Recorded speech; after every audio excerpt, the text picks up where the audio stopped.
Hello and welcome everyone. It is December 12th, 2016, and you are listening to Nite Callers Bigfoot Radio. And I'm here tonight with the whole gang. In fact, Jeff is back. He had 1 foot in the grave, and he's back. So, hey Jeff, how you feeling now? Guys, I'm feeling just, if it was possible, 1,000% better.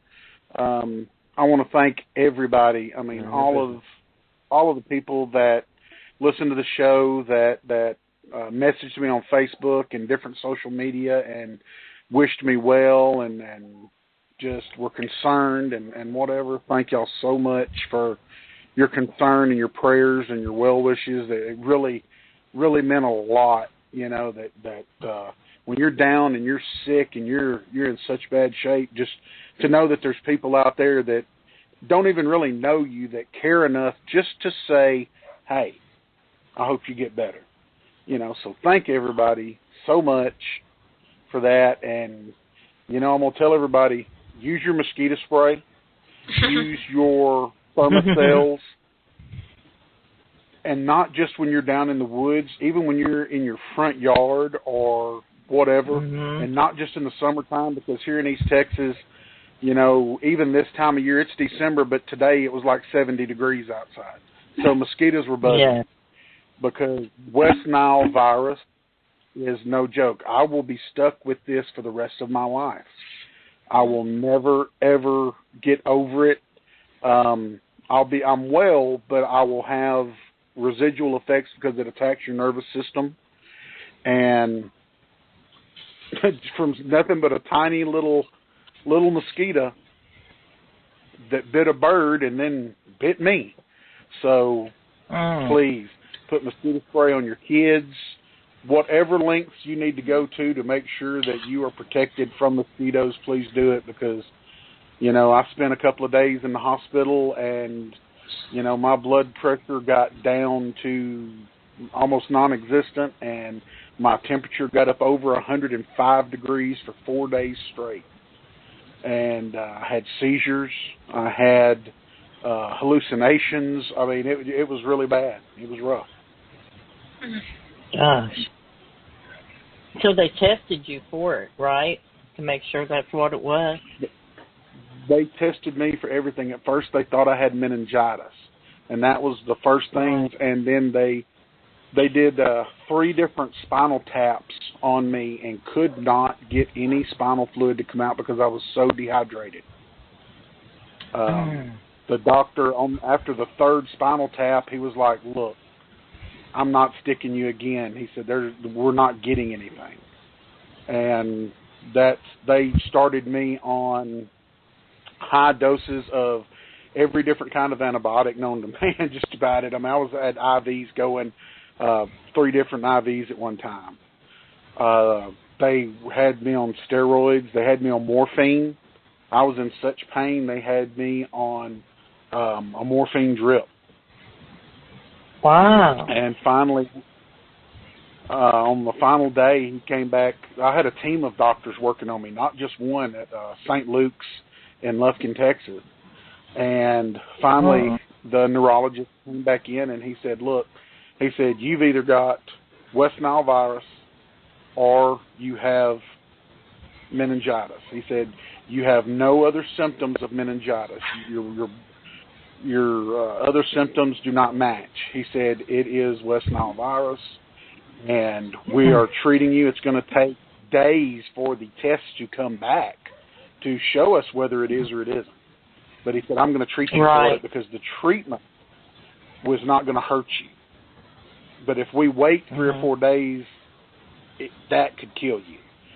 So they started me on the treatment for the West Nile virus, which there really is no cure for it. It's just they can treat the symptoms. And the high doses of steroids and things like that they put me on, I responded to. And within 48 hours, I felt so good that, I got up out of my hospital bed and walked myself to the bathroom, which is something I hadn't been able to do in 3 or 4 days.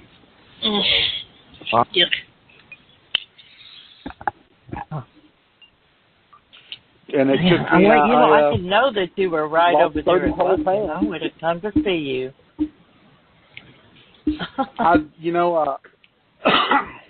While all that was going on, nobody could have come and seen me because they had me in quarantine, not knowing what I had. Oh, I see. They didn't let anyone come see me, and even the doctors and the nurses were wearing face masks and like eye protection and the whole bodysuit kind of thing because they didn't know exactly what I had and whether what I had was contagious or not. Oh my gosh! What was the name of that movie where? What was the name of it with Dustin Hoffman? And it was like where they quarantined everybody and I cannot think of the name of it, but that's what I'm thinking of right now. You must have felt that way. Outbreak. That's it. You must have felt like you were the first one. Yeah, I was like, looking for the little monkey that bit me. I'm like, hey, there's got to be a little monkey around here somewhere that bit me. Some kind of Ebola. I felt like I had Ebola or something. Not making fun of Ebola. It's horrible, but it was like literally you wonder. They were coming in and giving me so many shots and drawing so much blood from me. Like every hour on the hour, they were coming in and either giving shots or drawing blood off of me just to keep testing it, just to keep seeing what the blood looked different under microscopes and things like that. And it just got to where it was like a nightmare. It was like an ongoing nightmare. Well, I am so glad, Jeff, that you survived it. Me too. Your wife? Bless her heart. Your wife. She was with me every step of the way, and she's the one that forced me. I was being stubborn, laying in the bed, sick, and I'm like, I've got the flu, just leave me alone, give me some fluids, and I'll lay here, and give me a bottle of NyQuil or something, and I'll get over this in a couple of days. And after the second day of 105-degree temperature, she's like, you're going to the hospital, whether I have to drag you out of here. And I'm like, okay, baby. Oh, I bet. And had it not been for her, I honestly probably would not have made it because I would have allowed myself to have laid here. I'm going to tell you right now, you men are awful. You will not go to the doctor. I was just laying here going... Well, it was awful because I was laying here and I had got dehydrated to the point where I wasn't. I was not thinking to get up. Yeah, and I didn't have the energy to get up, and I was just not thinking. My mind. Let's tell you a good little ditty here. My wife had gotten me to the first hospital because I was in 3 separate hospitals over the course of the days, and she got me to the first hospital here in Carthage, Texas, which. Please, even if you have a horse in the pasture that's sick, don't take them to Carthage. They'll let your horse die. Man. Yeah, it was that bad. But I was in the waiting room with 105.6 degree temperature. And many people do not know this, but you can start getting brain damage at 106. Yes. Yes. So I'm at 105.6. And I'm go to the Carthage Hospital, and they just stick me in the waiting room. There was nobody else in the waiting room but me, but they stick me in the waiting room. And my wife's like, really? You're going to put us in the waiting room? So I'm sitting in the waiting room. And my wife looks at my hand, and I've got a big scar on my hand, and it was really visible at that time. And she said, baby, tell me again how you got that scar. She's just trying to keep me talking. I went into a long story about how I was pearl diving off the coast of New Guinea, and a bull shark bit me on the hand, and the whole, it was like a 20-minute long story about how this happened. And my wife's sitting there, and she's like going, are you serious, or are you kidding me? And I'm just out of it, and my wife is like telling me later that, I was dead serious. I was telling her this story about a bull shark and pearl diving and all this kind of people. I've never been to New Guinea. I've never pearl dived.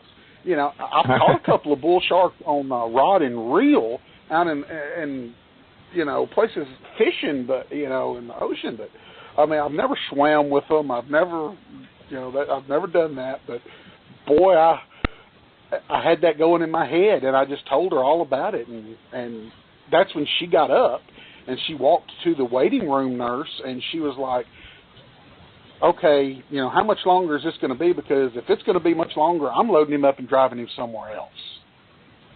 Yeah, because, yeah. She knew you were crazy. She's got her thermometer in her hand, sticking it in my mouth, and I'm delirious, and temperature is verging on brain damage here, and they finally wheel me back, and the doctor comes in, and after they take 4 or 5 blood samples from me and whatever, he comes in and he says, well, it's going to be a little while before we can get you, to tell anything. And my wife's like, well, can y'all give him an IV? And they're like, for what? And she's like, he's obviously dehydrated. Oh, why are you dehydrated? And my wife's like, my God, he's had 104, 105 degree temperature for days. He's dehydrated. So they finally give me an IV of fluid, and the doctor comes in and she's like, well, he's like, I don't know what's wrong with you. I'm going to give you some antibiotics and send you home. If you're not better in 2 or 3 days, go to somebody else. Those were his exact words at the ETMC. Yeah. So my wife said, she basically gave them the finger and said, guess what? I'm driving you to Nacogdoches. So we went to NAC and saw a really nice couple of doctors there that knew that it was over their heads. And after they got some IVs in me and did a few tests on me, they called St. Luke's, and they had a neurologist on staff, and they had a whole team of doctors there that were ready and willing to treat me. And they put me in an ambulance and took me straight there, and I got some of the best care I've ever gotten in my life, anywhere. God bless them, praise them for everything they did, because if it were not for those doctors and those nurses, especially the nurses, they were some of the nicest, most friendly nurses ever in the history of me being treated somewhere. And God bless them all, because they saved my life. And I've taken up too much of the show. We've got Alex Hearn on, one of my best friends in the whole world, and he is one of the most interesting individuals that you would ever want to meet, ever want to talk to. Not on top of that, just all around hell of a guy. So before we go any further, we'll let Lauren or whoever sow his bio out there, and then we'll start chewing the fat with him. He's a great guy. Okay. All right. Well, Jeff, I'm really glad that you are feeling better. We were really worried about you, but like you said, we were all praying for you, and I missed you guys terribly. We're glad God you're back on. God does listen, though. He does. Okay. All right. Nite Callers Bigfoot Radio presents Alex Hearn, Arizona Cryptozoologist. In continuing our series on the Great American Sasquatch Researcher, Nite Callers Bigfoot Radio presents Alex Hearn. Alex Hearn is a cryptozoologist from Arizona. Alex is a member of the Arizona Cryptozoological Organization, or AZCRO. Okay, I don't even know if you say it like that, but I've been saying it like that to myself for the whole time I wrote this. That's it. You got AZCRO are a team of individuals dedicated to the discovery of information and the collection of data on specific activities predominantly in Arizona. Their goals are to disprove the existence of creatures such as the Mogollon Monster, giant birds, big cats, and other historically mythical wildlife living in Arizona. Their research ranges from Arizona's rim country to the White Mountains and Indian land where permitted. Alex and his team are strictly hands-on research and data collection, which includes video and audio recordings, photographic evidence, and collection of physical evidence, as well as interviews with potential witnesses. For more info, you can check out their website, which is www.azcro.net. Also, I believe Alex has a Facebook page that you can check out. And I will add to some of that because I've known Alex for so long.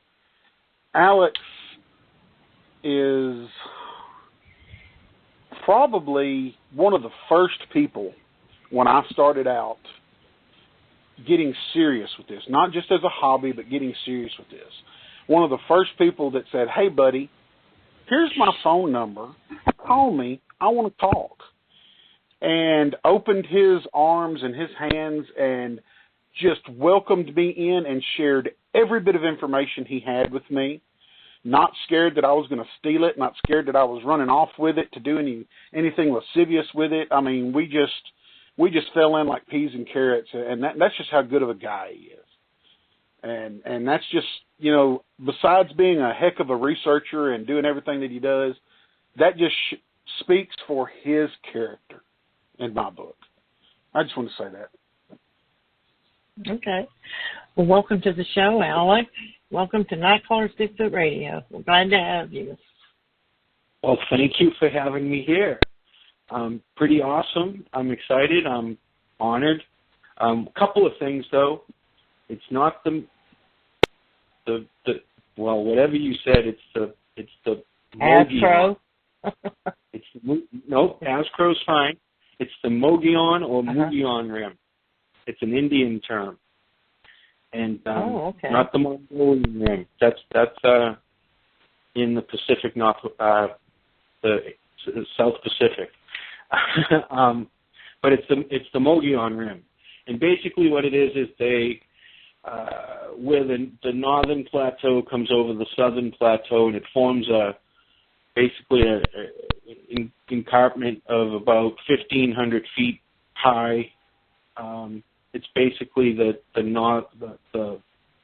Earth's crust from the north coming over the Earth's crust from the south, and it forms basically a fault line, and it runs from 30, 40, 50 miles west of Flagstaff all the way mid through New Mexico.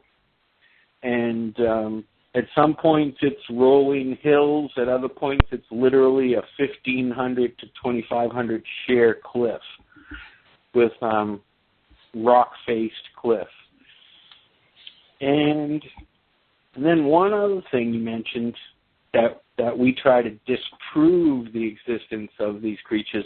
That's not true either. We try to prove the existence of these creatures, but in a different light than what other people think. I'm not out to prove any sighting is mythical or something phenomenal or paranormal.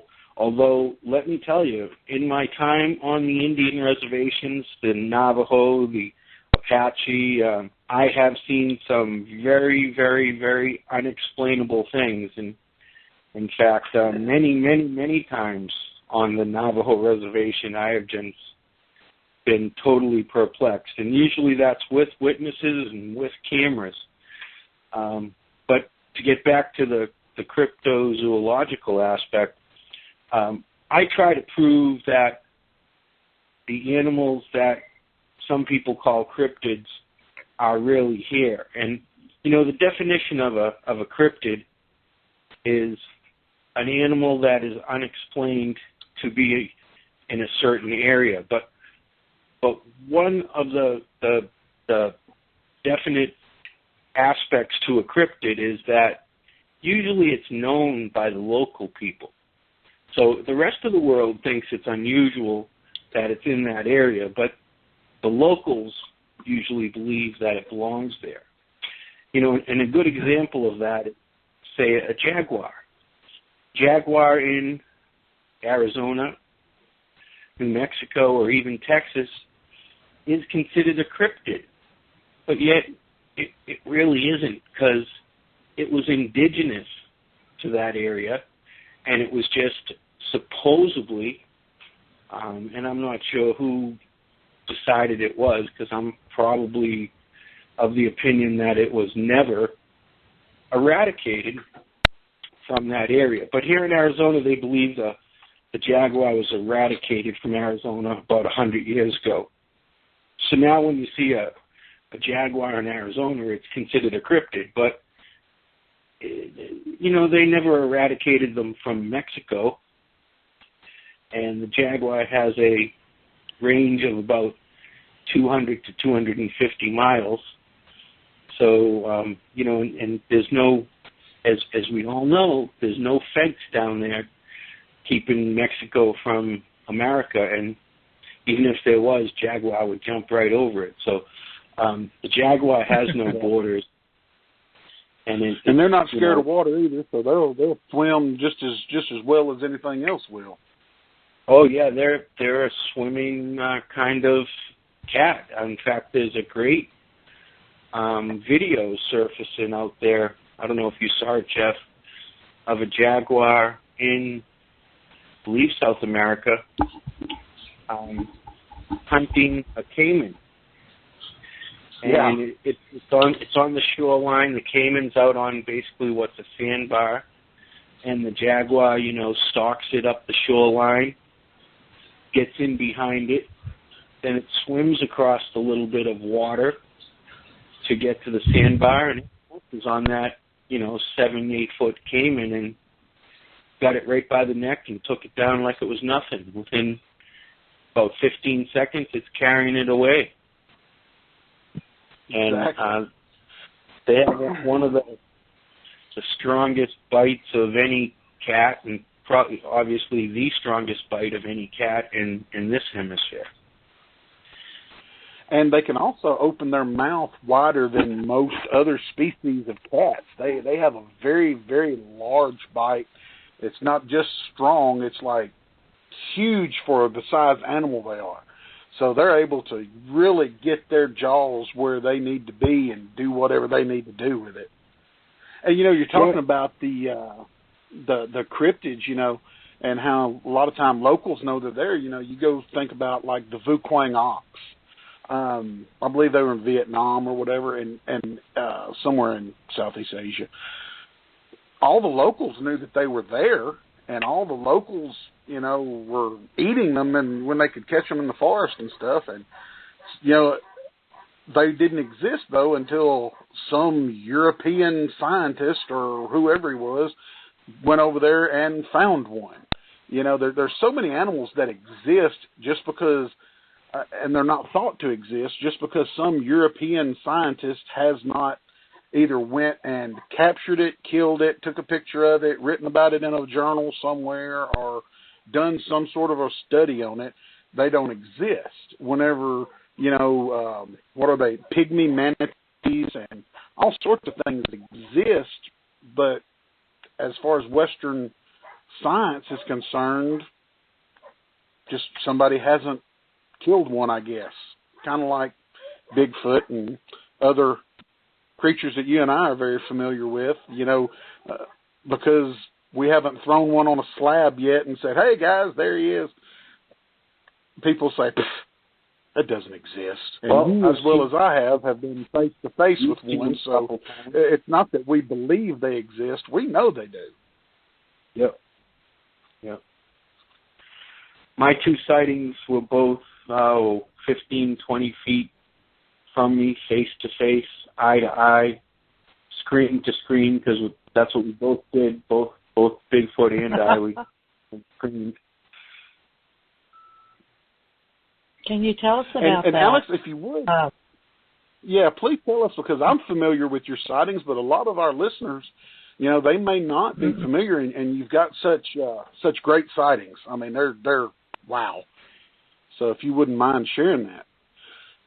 Sure. The first sighting I had, and this is the first full head-on facial sighting. I've had glimpses before, but the first, without a doubt, sighting was 2008, June, and I was with Mitch Waite, a fellow called Steve Slayton, Mitch Waite's grandson, Preston, and a few other people, and we were investigating an area here near Young, Arizona, where we had gotten a lot of reports. We had gotten footprints. We had found bedding locations. You can go on my YouTube page, and that's Alex from the AZCRO YouTube page, And you can see a couple of the media appearances that I've been in, and they're just categorized that way. There's one particular done by Fox News where we showed this location, bedding location that we found, a nesting location, right nearby where I had my sighting.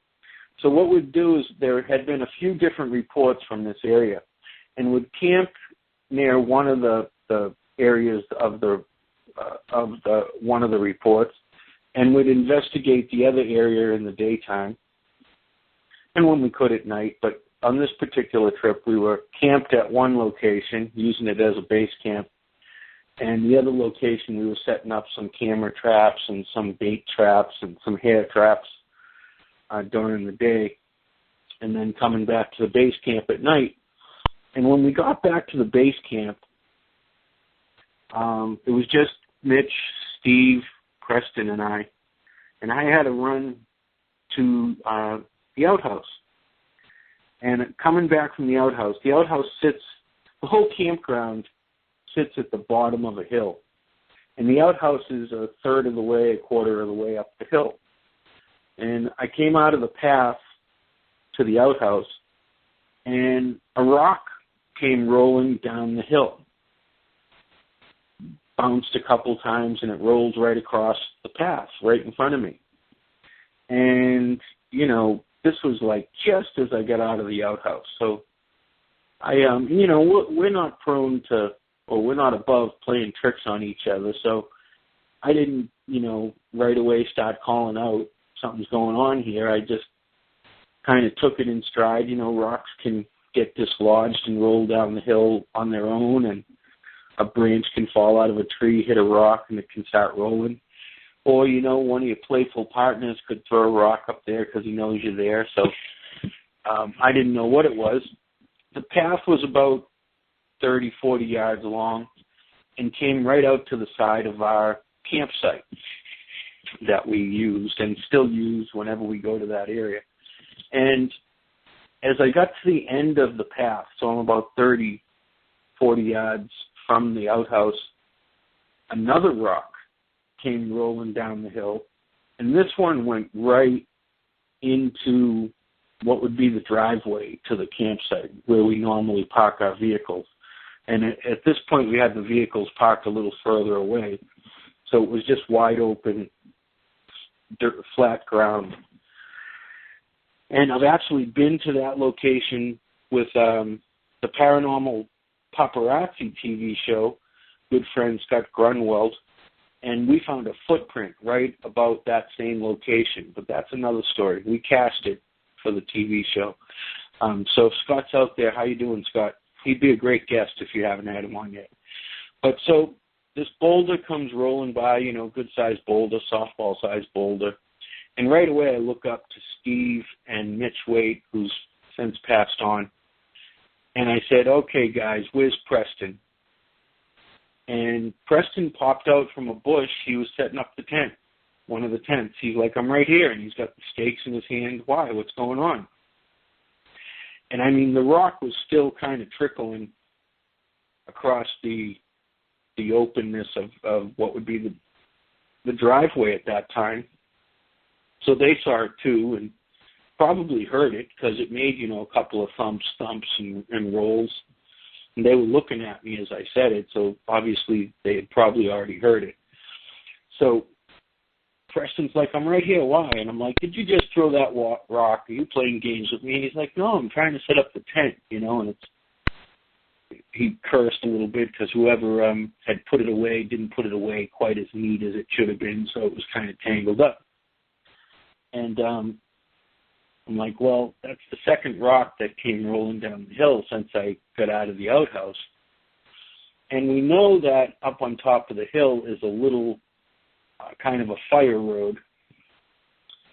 So Preston and I, being the youngest of the group, and I'm not very young, but that tells you about the other guys, we decided to just go up the hill and investigate a little bit. And we, you know, it's a pretty steep hill, but it's climbable. It's nothing, you know, you don't need rock climbing gear or anything, but it's pretty steep. We made it up to the top. We didn't find anything that would tell you for sure somebody was there, but there was a couple of locations that looked like they had been matted down near to a giant boulder that stuck into the ground, a giant piece of granite, a lot of granite in this area. And I can feel my mouth is not working particularly right, so forgive me if I'm slurring my words, just getting over the Bell's palsy attack. And but we made it to the top of the hill, and we made it to the fire road. It's a closed-off fire road now. You wouldn't know it was there. It doesn't, at least at that time, it didn't come out to the highway anymore. It had been blocked off and let overgrown.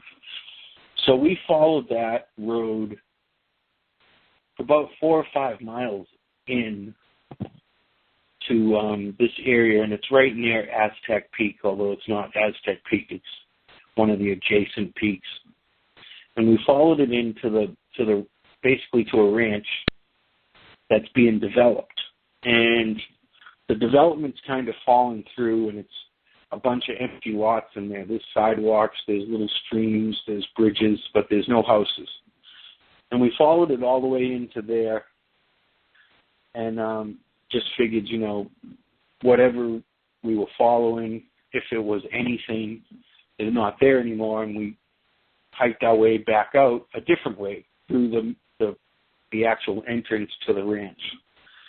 And, you know, it took us a good 2.5 hours. And by this time, it's close to getting dark. It was June, so it was pretty peak of the summer, you know. But forget what date exactly. Could probably look it up on one of my web pages. But it was June. So it's getting near dark. We made it back to the campsite. People start cooking. About this time, Mitch had some friends join up, relatives and friends. And there were some young people, so Preston kind of ended up pairing off with the young people. Mitch's friends kind of stayed over with Mitch and Steve, and they were having a little powwow. And, you know, every once in a while we'll go on our expeditions and people want to come see what you do. And these people weren't researchers or anything, but they were fascinated. They were believers, or at least in what we do. And they came to see what we do. Only they didn't quite understand our mode of research, and they brought some, you know, your regular camping kind of stuff with them, loud music, and we're planning on having a big old party. And Mitch got kind of perturbed, but that's what they ended up kind of doing. Well, I got a little perturbed too, and one of our other researchers hadn't made it yet to the campsite, and he hadn't been there yet to this campsite, even though he had grown up relatively nearby, 20 miles away. He had never been to this location, and his name was Vic. And it's a forest road that just doesn't look like it's supposed to be there. And if you go too fast, you'll miss it. There is a little bit of a sign, like a 4 or 5 foot sign, and it says, you know, Forest Road.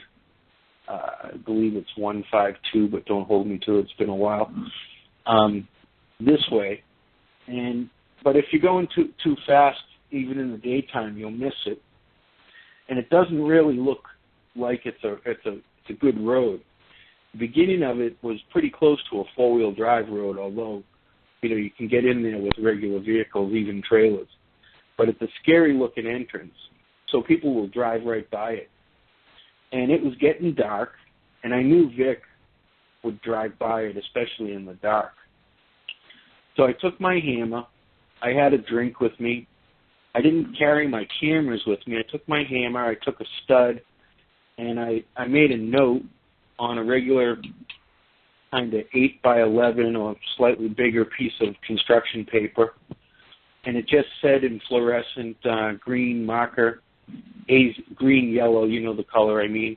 It said AZCRO this way, and I took it out to the street. I just wanted something a little bit brighter that Vic's headlights would hit, and he'd see the road. And So I walked out of the campgrounds, and to get out of this campground, the campground entrance is in the back, away from the main road. So you got to walk a couple hundred yards, let's just say south. Then you get to the road, and you walk another 200 or 300 yards north to the road, which is they call it a highway, but it's a dirt road. And so I got back out on the dirt road, and there was 2 other campers in the campgrounds. It's a small little campground, but the locals use it. And there was this guy, Jerry, there with his family, his wife and 2 kids, and he had a couple ATVs going.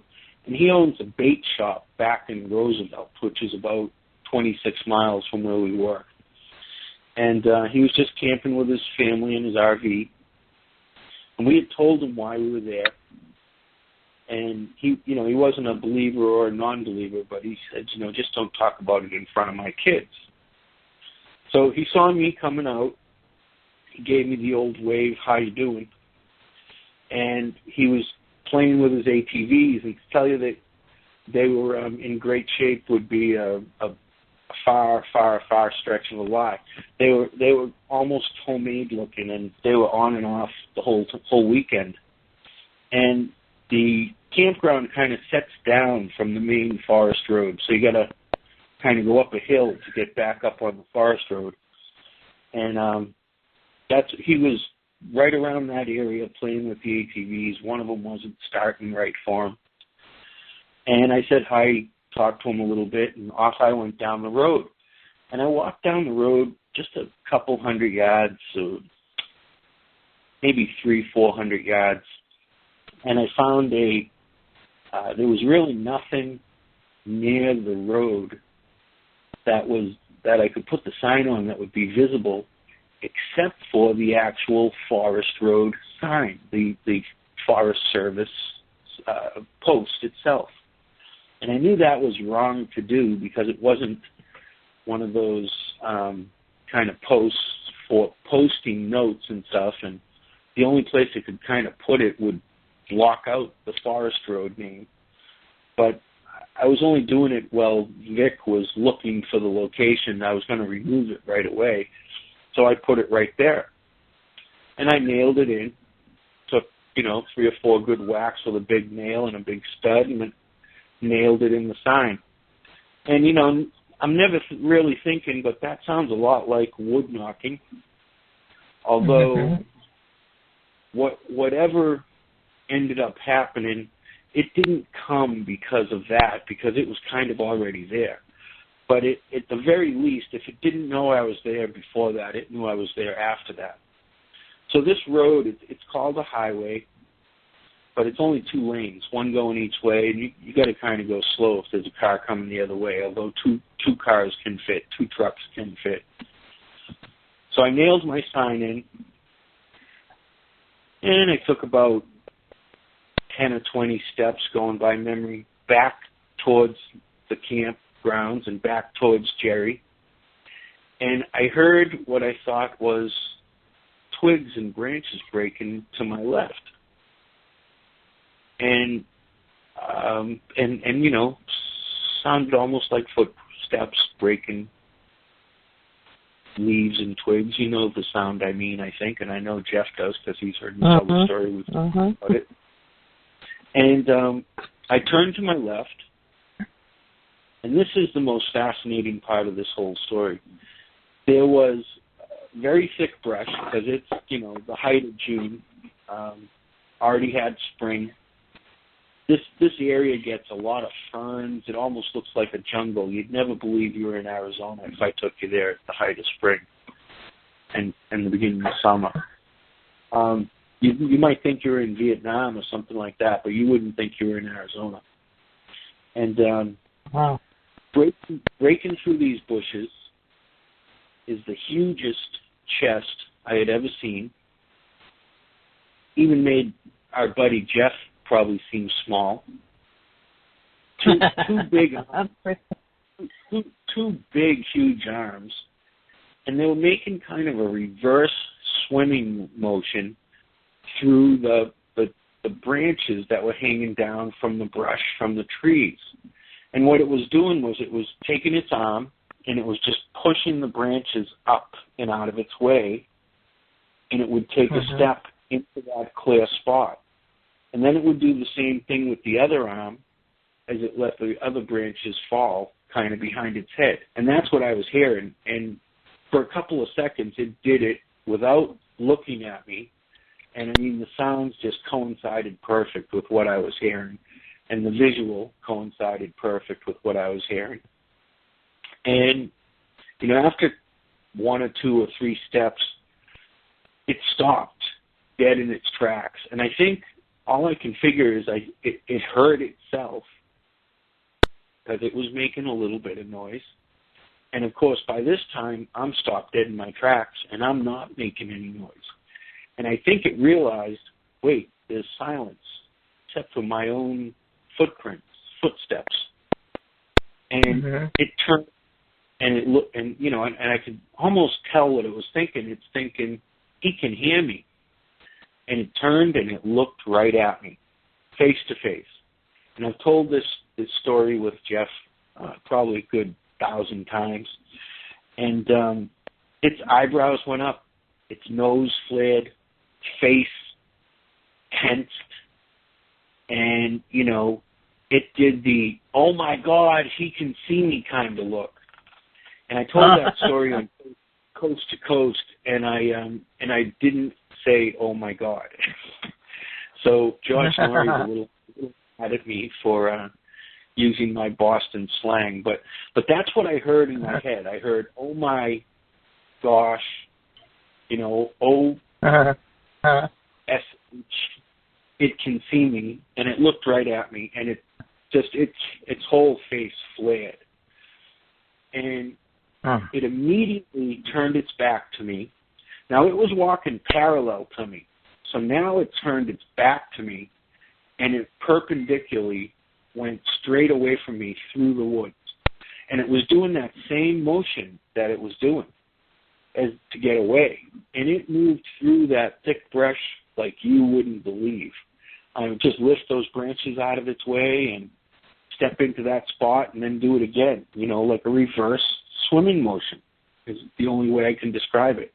And I'm doing my arms. That's an incredibly unique way of describing something like that. That lends to me a lot of credibility to your story. That unusual arm movement. I've never heard it described like that. That's and you could hear it too, Laurie. You could hear it too. Wow. And within a few seconds, the branches just kind of closed behind it, and you couldn't see it anymore. But you could see the branches kind of moving up and down, you know, and it was under them. And it was, you know, it made a noise like, and it went, you know, straight away from me.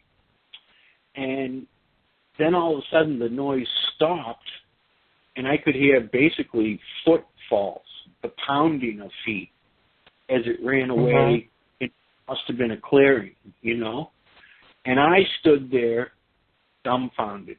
I don't know if I let out a scream or anything at that time, but I wouldn't doubt it, you know. And I don't know if it let out a scream or not, but I wouldn't doubt it because I was totally paralyzed, mesmerized, in a trance. But I looked down the road, and Jerry, the guy who owned the bait shop with the ATVs and his boy with the other ATV, was looking right at me. And he said, "What was that?" And I just immediately said, "Did you see it too?" And he didn't answer me, but he nodded his head. And he took one more jump start on his ATV, and it started right up. He popped it up onto the main road. He banged a U-turn. He went right back down the road and right into the campsite.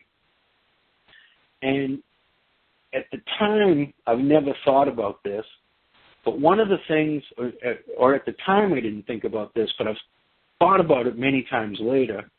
One of the things people claim to happen when these creatures are around is mechanical things stop working. Yes, and batteries die, and everything dies. Yeah. ATV.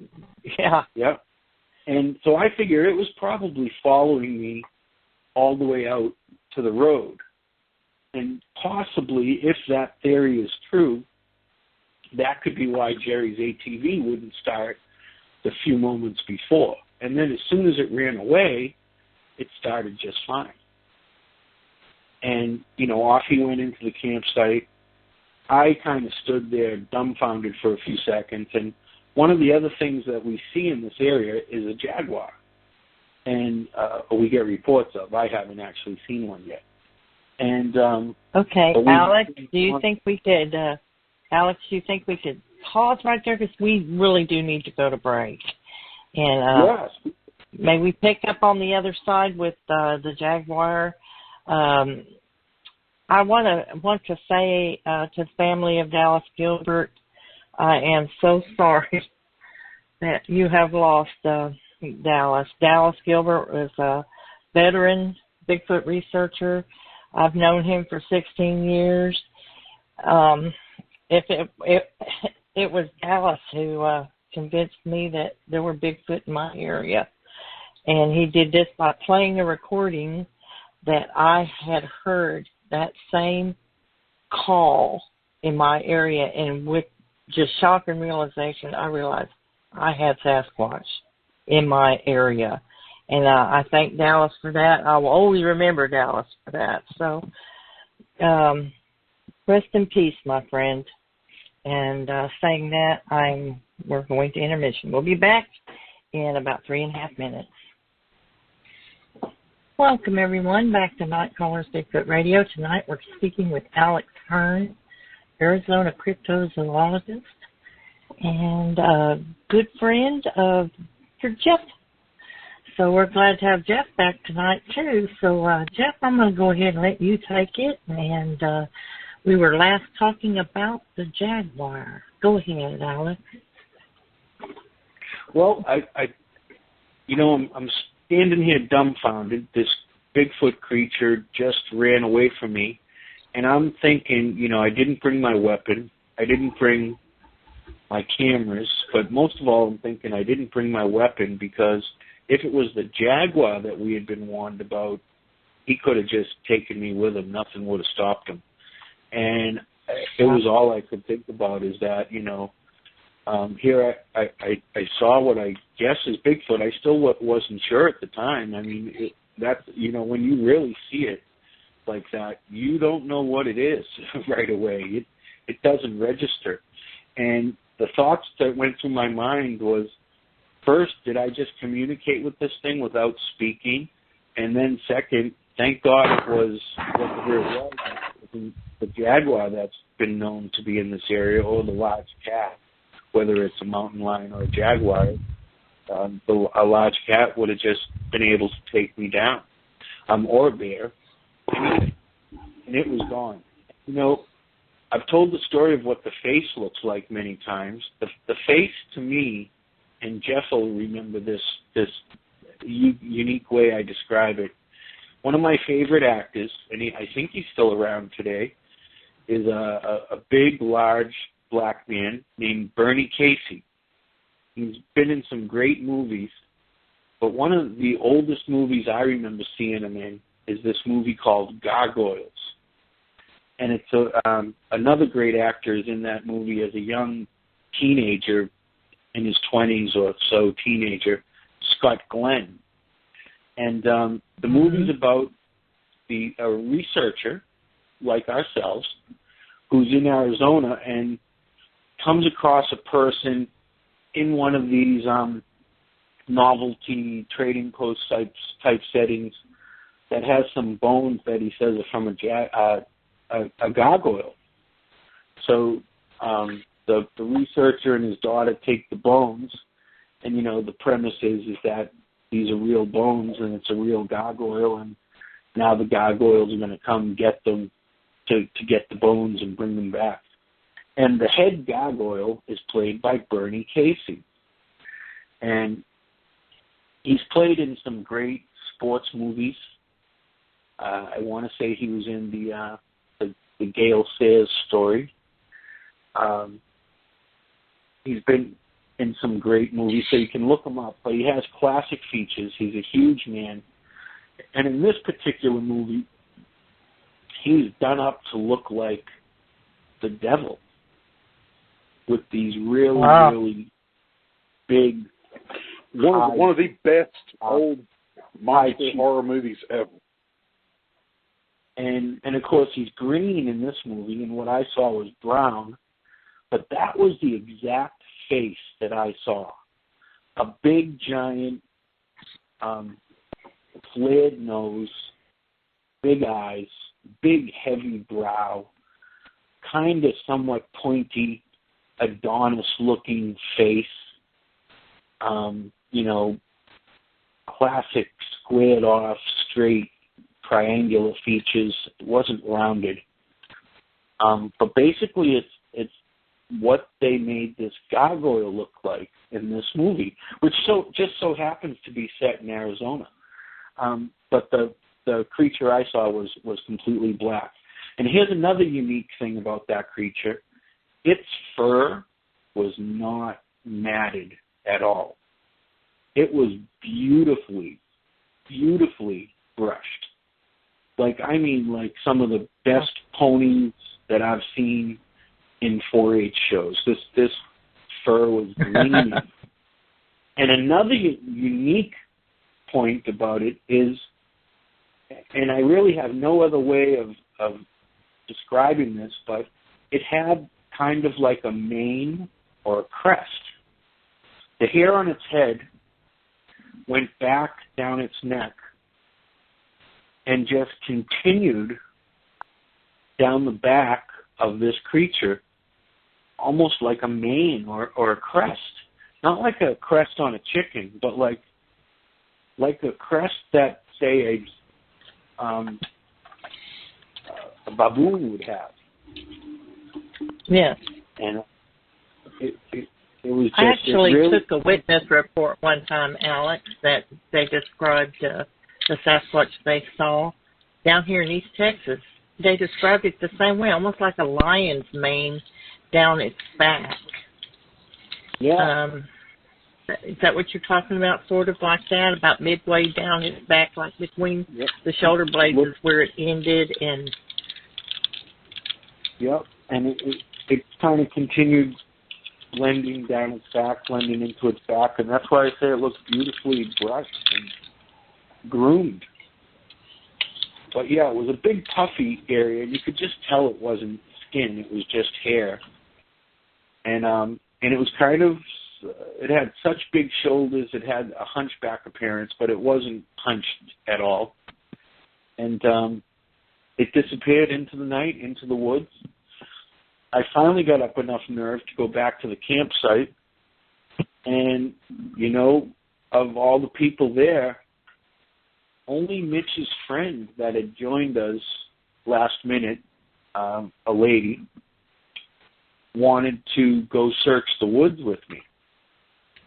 Of course, Mitch was getting his dinner prepared, and he was kind of pissed off about what had happened with those people. Steve, I'm not sure what he was doing. Preston was off with the kids. So she went with me. We went back to the area where I saw it. We went through the woods where it would have went. And what was back there? The end of the forest road that goes up and around the mountain. This was the beginning of the forest road.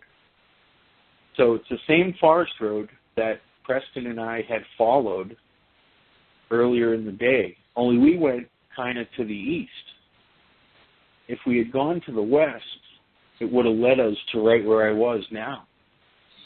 And quite possibly we would have had some kind of interaction. I'm sure we wouldn't have necessarily had a sighting because it would have saw us coming, but we might have had some kind of experience, partial sighting or whatever, or something running through the woods. And that's about the end of that sighting. But this area. We have a question from the chat, Alex, about that sighting. Did you notice how the hands were? Let me see what the question asks exactly. It says, did Alex happen to get a look at the hands or the digits during the encounters? Curious to see if digits were opposable or non-opposable. Did you get that? We're getting a lot of artifact noise. I apologize for that. Would you like me to read that question to you again? No, I don't remember making any particular observations of the hands. Of course, they were underneath the branches at the time. They were lifting up the branches. So I didn't get a good look at the fingers or anything. And I have at other times in other sightings. Okay. What's unique can you hold that for just one moment, Alex? Just one moment. We have a caller, and I want to make sure, because they've been on the line for 30 minutes, want to make sure they're not just listening in. If they have a question, can I check this phone call? One moment, please. 505, I don't mean to bother you, but are you listening in, or would you like to speak to our guest? Yeah, I would like You're just listening in? Leonard? Oh, that's Leonard. Yes. Hi, Leonard. Leonard Dan, hello, isn't it? Yes. How are you? Good. I'm doing good. Would you like That's my good friend, Leonard Dan, one of my best friends in the world. Oh, we've had Leonard on. He is absolutely amazing. So, Leonard, did you have a question for Alex? Yes, talking about that gargoyle, I've had an encounter at one time up here in Four Corners area, and this particular creature didn't fly at all. It just hopped like a crow would do, but it would leap about 40, 50 feet at a time. It would go back up onto the mountain up higher, so it would leap off and kind of glide down to where it wants to go. So it kind of had a webbing under its arm that's like you would a paraglider would do. He would stretch out his arms and the webbing, the skin underneath his arms would catch the wind, and that's how he glided around to the lower. Leonard, we have a great observation or sighting or a couple of reports coming from Larry's cabin, Leonard, of something big, heavy that they think it walks around like a Bigfoot and makes the thumping noises that you and I heard up there, yet it also seems to be making some noises of like wings. So kind of flapping sound. Yeah, and both Larry and Scott have heard the same thing 2 different times from the cabin. And Laurie, this is the cabin where the toenail of Bigfoot comes from. Leonard's been there with me. Yeah. And wow. We haven't had some reports, some action out of that location in a couple of years, but this year we're having reports, and those are the reports. And Leonard, that would kind of almost make sense with what Scott and what Larry are seeing and hearing. They hear what sounds like a Bigfoot talking, and then some flapping, big flapping wings. Yeah. Well, this creature, it didn't have any feathers on. It was just like real fine fur, like you would see on a baby chick, just real soft but it sounds down, similar to really, the Jersey Devil. Is it anything like the Jersey Devil description? Pretty close, yeah. But, it's kind of similar in more ways than one. Yeah. Wow. Alex, that brings me literally to creeps me out. One of the cases that I consulted with a good friend of ours, J.C. Johnson, on.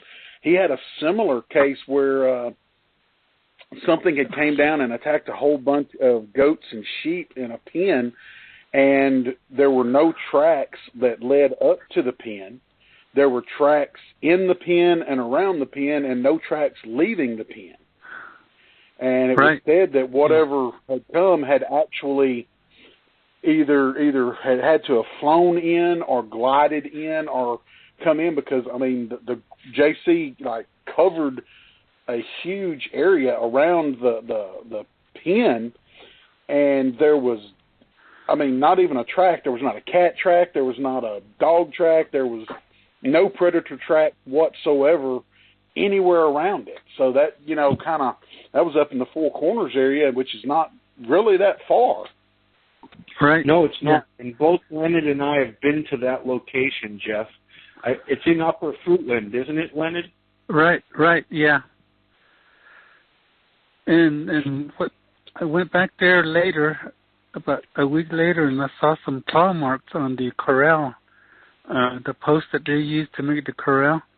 There was some scratches. Yeah, real deep. Yeah. So then first thing that came to my mind at the time was gargoyle. So, you know, they got claws too, with a little webbing between the fingers. And the thing that got me, you know, with my expertise in animals and wildlife, if you've got an animal that is big enough and strong enough to leave gouges that deep in wooden posts and things around that pen, it would have been heavy enough. It would have had to have left tracks coming and going. Yeah. And it didn't even part off any of the animals that it killed. It's like it killed everything just for the bloodlust of killing it. And I mean, if it did take something, it did not drag it away, because there was no evidence of it being dragged. Whatever was taken had to have like been picked up and carried off without feet touching the ground. I mean, it really had me baffled. I really wish I could have got up there like you guys did and saw the site firsthand. Yeah. The only thing that was taken from those carcasses were the liver and the heart. It got ripped out of there, and it ate it. Yeah. And I saw one track that looked like a Tyrannosaurus feet tracks. That's all I could see. Yeah. Wow. Yeah, that case just mystified me, because JC was sending me these pictures, and he was talking to me, you know, about it, and I was just like, without actually being there to see what was going on, it just had me so dumbfounded, because there's no creature that's indigenous to that area that we accept in science that could have done what was done and left no evidence. Right. Alex, this past weekend I was along the San Juan River, where we took you out on the kayak. Yeah. And by the bridge. Yeah. And up in the mountains, not the hills, but the bluffs there along the river, I came on the cave. As I was coming up to it, I saw two really bright eye shines. It was daylight, really bright. You know, the sun was shining, and it was looking at me. And it was moving its head around, and the eyes were looking at me. So as I got closer, it just disappeared. Whoa. Was it two pairs or just one pair of eyes? Was it two pairs of eyes? Just one pair of eyes, yeah. Just looking down at me. And it was bright, like a pin light. Almost like laser lights, like LED. Yeah. So it was kind of weird. I'm going to stay out of Arizona. There's a lot I'm not afraid of, but that's just crazy. There's a lot of things happening out there. Four Corners Bridge. If I can ever get out there with Alex and Chief Leonard, I mean, I'm there, because I mean, I just want to go so badly and spend time with all these people that I've known for so many years, and we've never we've spoken, but we've never got to be face to face and share a campfire and a cup of coffee or whatever together. And oh yeah, man, yeah, that would be great. We need to plan some more outings up here. Invite some people to come up here, and then I can take them out to. When actually, I want to come up and shoot bows with you. Yeah. Leonard, I want to come up there. I'm a big bow hunter and love to shoot my bows, and I'd enjoy coming up there and getting some pointers from you. Oh yeah, sure. I got a brand new bow, so it's a Hoyt. So I'm just itching to take it out. That's what I shoot. That's exactly what I shoot. I got a brand new Hoyt myself. Oh, okay. Mine's an Ignite.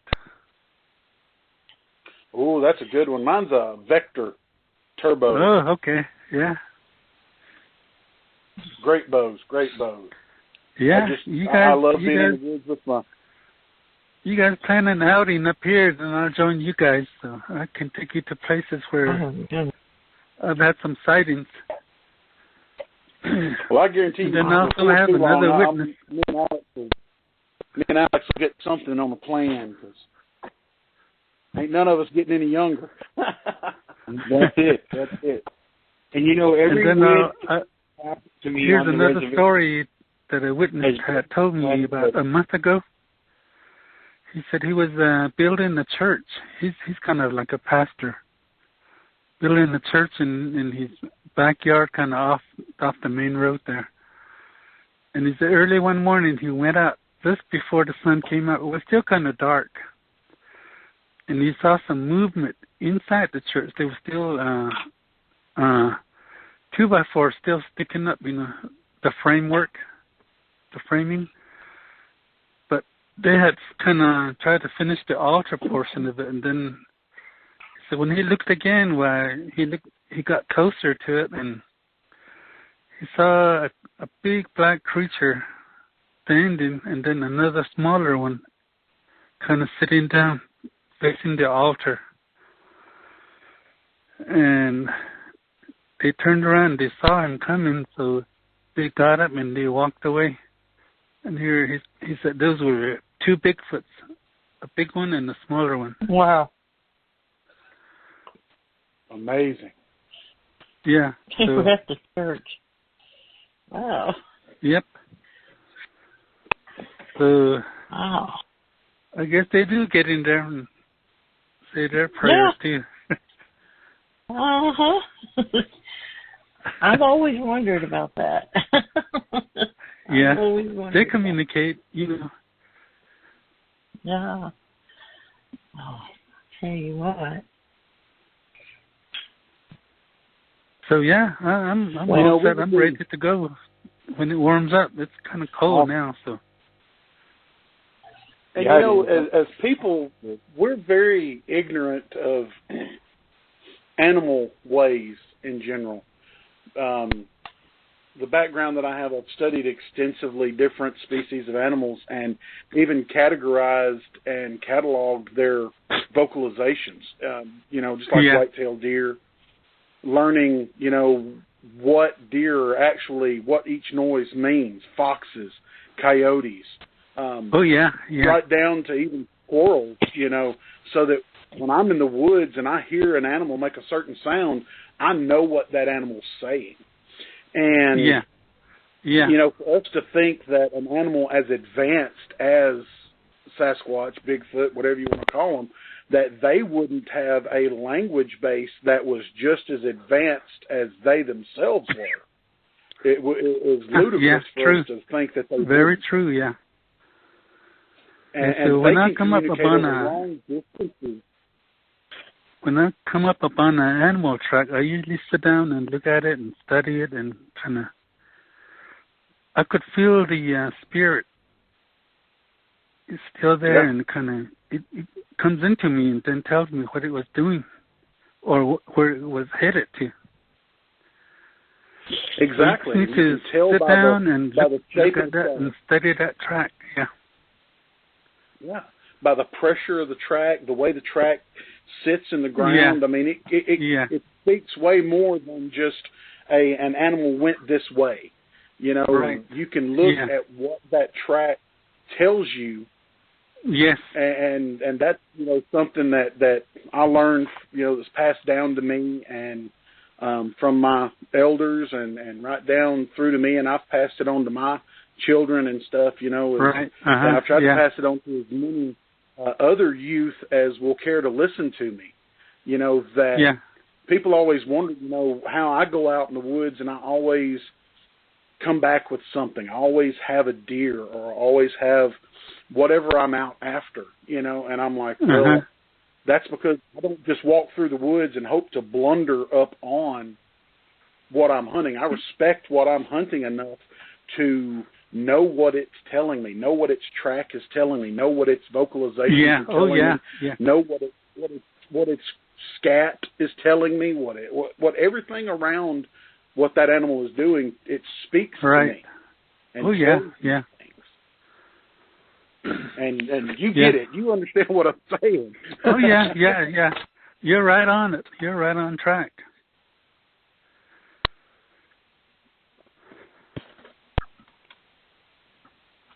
Okay, back to Alex. This has been one of the most enjoyable conversations. Yeah. Well, I mean, we lucked out. We got Alex, who is just a great cryptozoologist and a great friend, and then Chief Leonard, I mean, who is just phenomenal. I mean, to get to talk to Chief Leonard is like, for me, like getting to talk to, you know, gosh, I don't know who you would say. I mean, there's nobody that, in my estimation, that in today's time compares to someone who is an elder, a tribal elder that knows what they're talking about, not just saying stuff to see where it flatters, but knows what they're talking about and loves communicating that with other people and doesn't try to keep everything to themselves. And I really appreciate that. I really do. Oh yeah, I do too.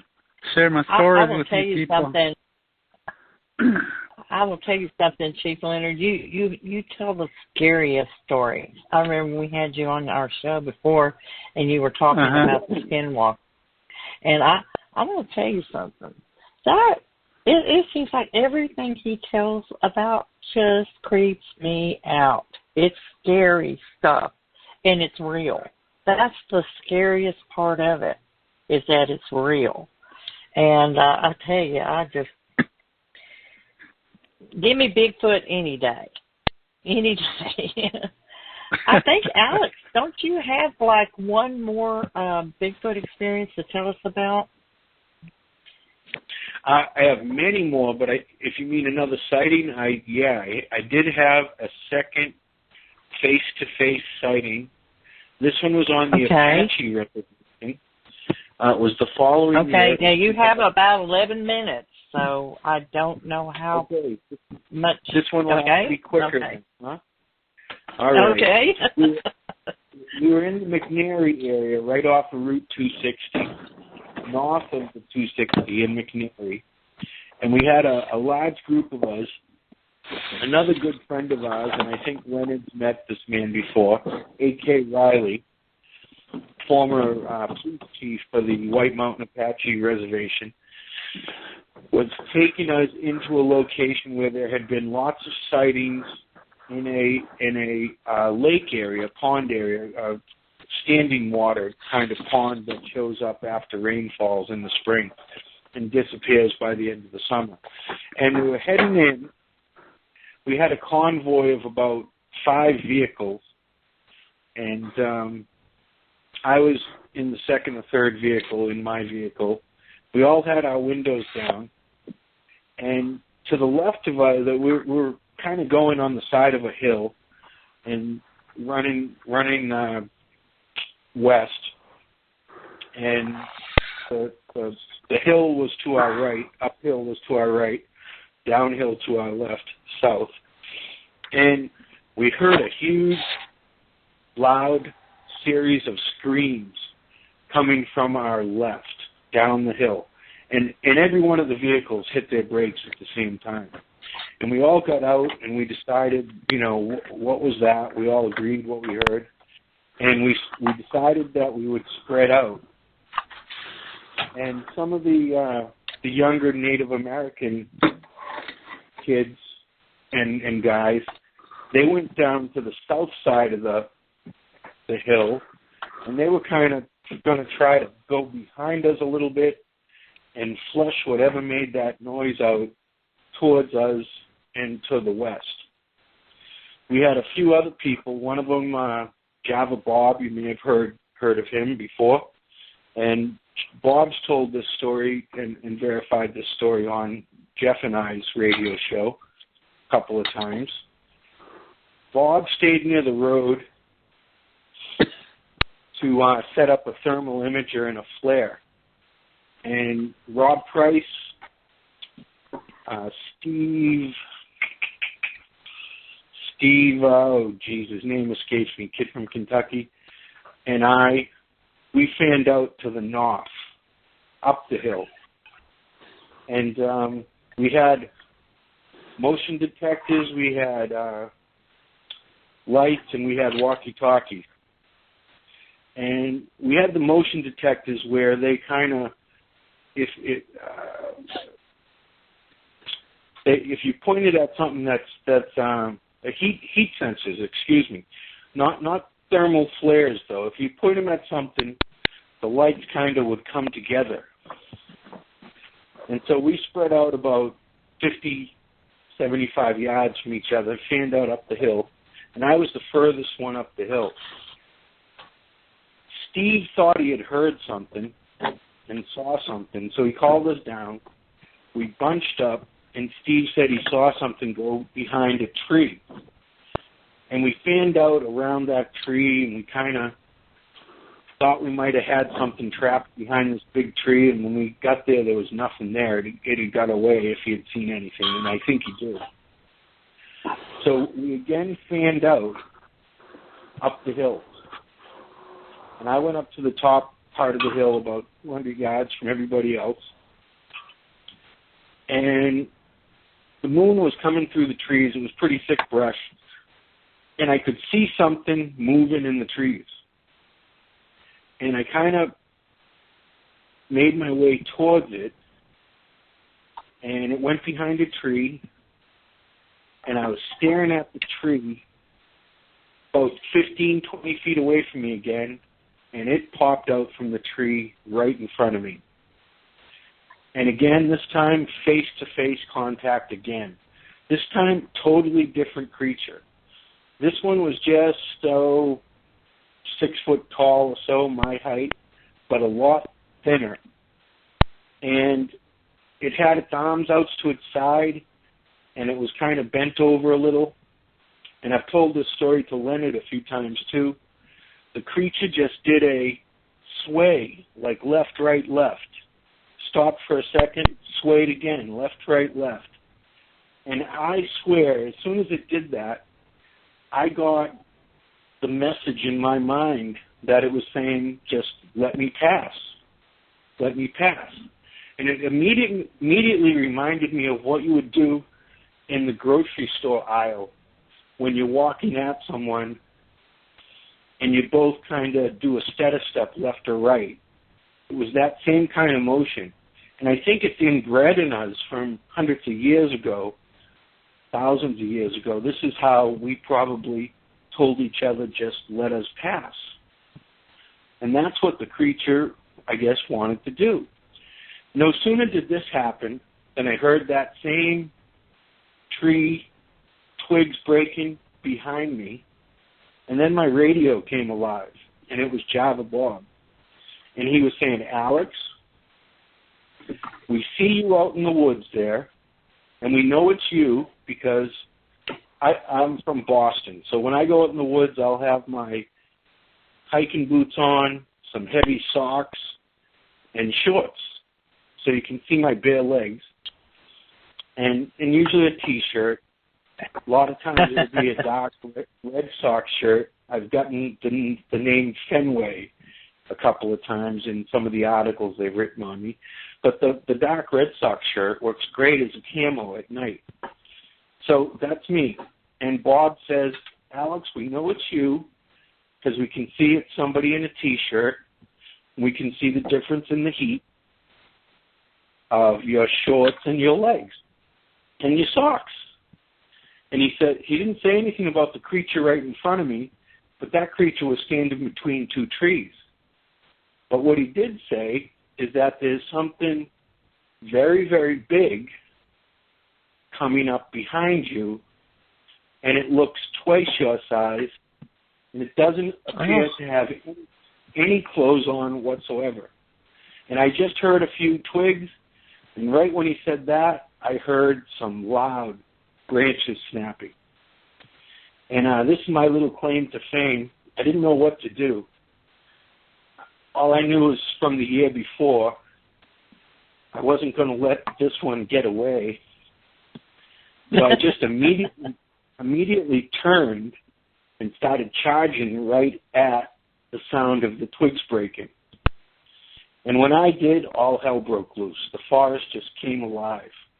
And branches and trees started snapping, and whatever it was running away from me. I mean, faster than you would think anything could move through that brush. And there was broken logs, everything. It's not the kind of area that you could get through very easily.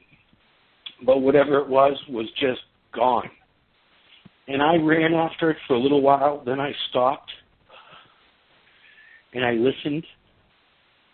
And no sooner did I do that, then it would do it again. And it would just start running again, still going east and north, away from where I was, away from the whole group. And I followed it and followed it. It stopped and went 3 or 4 times. The whole time the radio's going off. Java Bob's yelling at me, "What are you doing? You get back here. You'll never find your way back. You're all alone up there." And finally I realized whatever this thing was, it was luring me away. It wasn't, because it could have easily got away, but it was stopping, almost waiting for me to get near it, and then it was making some more noise and running further away. So at that point, I got pretty darn scared, and I stopped. And to tell you the truth, going back the way I came didn't seem all that like a great idea, where I knew that other little one was.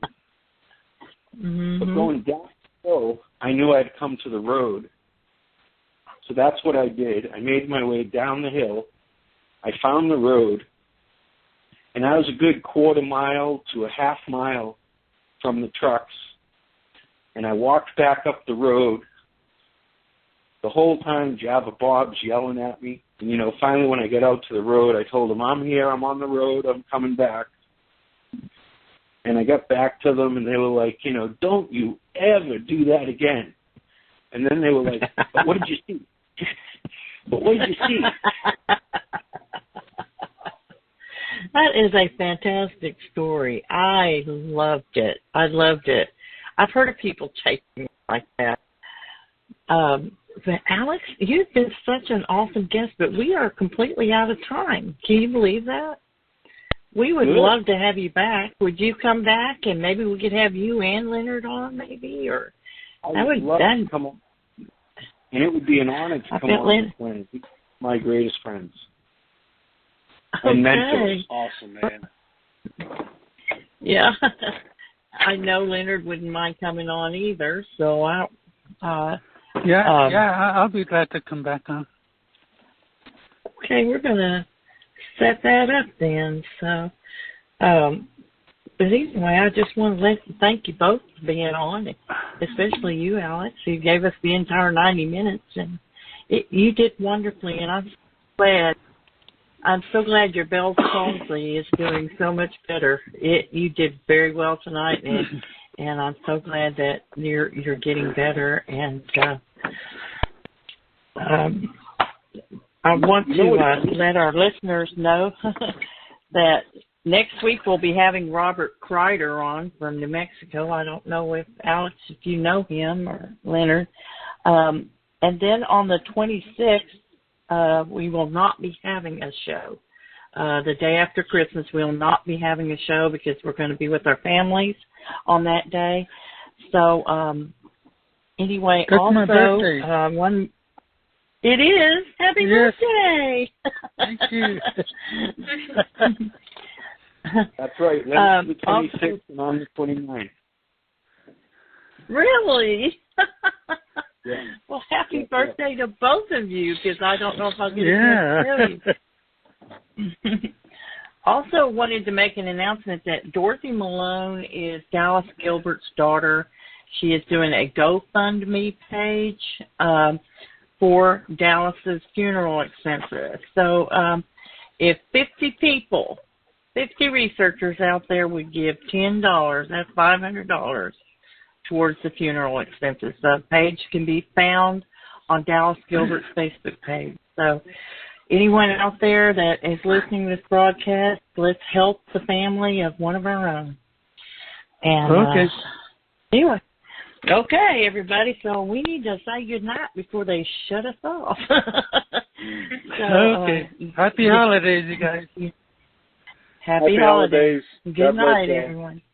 Yes, good night. All right. God bless you, and thank you for having me. Rest in peace, Dallas. You're welcome. We enjoyed you very much. You were awesome. Good night, everyone.